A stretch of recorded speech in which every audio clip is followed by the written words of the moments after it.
From Texas, Ms. Crockett for 5 minutes. Thank you so much.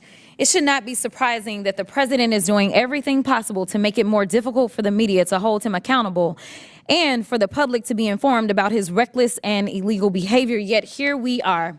The Republicans have actually organized this goofy hearing to try to convince the American people that PBS and NPR are, quote, domestic terrorists or domestic threats, my apologies, not the incompetent, unqualified Secretary of Defense who's texting war plans to journalists. But it's y'all, PBS and NPR, the American people are supposed to be worried about. You can't make this up. It's as stupid as it sounds. The American people should be worried about the president threatening to investigate NBC for treason for reporting on his felony convictions, or arresting reporters and stripping networks of their licenses for not saying nice things about him or not using Gulf of America. The Republicans' witness, Mr. Gonzalez, went so far as to suggest that because NPR and PBS reported on the murder of George Floyd, they, quote, represent a danger to our physical health as well as to civic health of our body politics. Ms. Mayor, do you think reporting on the murder of George Floyd and highlighting instances of systemic racism is a domestic threat to America? Thank you, Congresswoman. I believe it's our responsibility to report on all issues of interest to the American public. Thank you so much. Ms. Kerger, what about you? I agree. I think it's important for us to report on the important news of the day. So let's talk about the critical role of public media. During his first term, President Trump's own Department of Homeland Security highlighted the importance of public broadcasting's role in public safety. In 2018, his administration stated, quote, PBS and local public television stations play a crucial role in protecting communities by delivering essential information to individuals and first responders. These benefits are all made possible by public broadcasting stations' unique reach, reliability, and role across America, and are especially vital in rural and underserved areas. Madam Chairwoman, I would ask unanimous consent. I seek unanimous consent to enter into the record the 2018 Without objection, so ordered.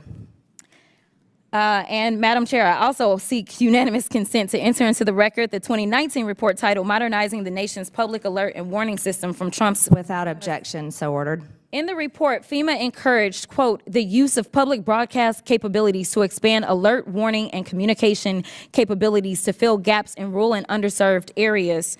Mr. Ullman, what's a more significant domestic threat, reporting the murder of George Floyd or dismantling most of America's emergency communication systems? Can you please repeat the question for me, Congresswoman? Which one is more of a threat? Reporting the murder of George Floyd or dismantling most of America's emergency communication systems?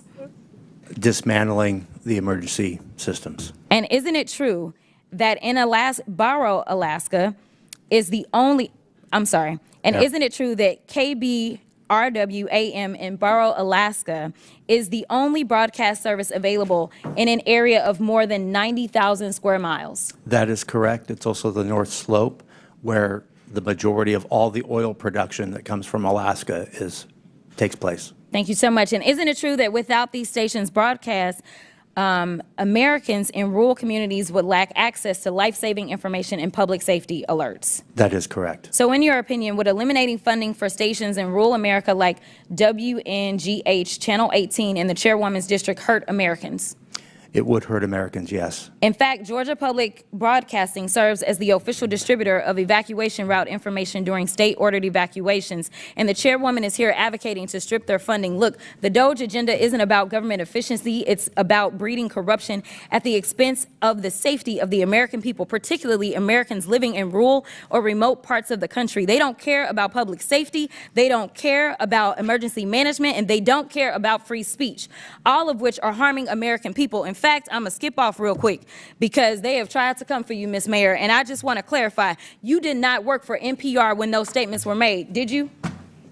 That is correct, Madam And to Chair. be clear, free speech is not about whatever it is that y'all want somebody to say. And the idea that you want to shut down everybody that is not Fox News is bullshit. We need to stop playing, because that's what y'all are doing in here. You don't want to hear the opinions of anybody else, and the Constitution states Congress shall make no law respecting or establishing of religion or prohibiting the free exercise thereof or abridging the The gentlewoman's time has or expired. press. The gentlewoman's time has expired. Madam Chairwoman, can I put something into the record? Unanimous consent, please.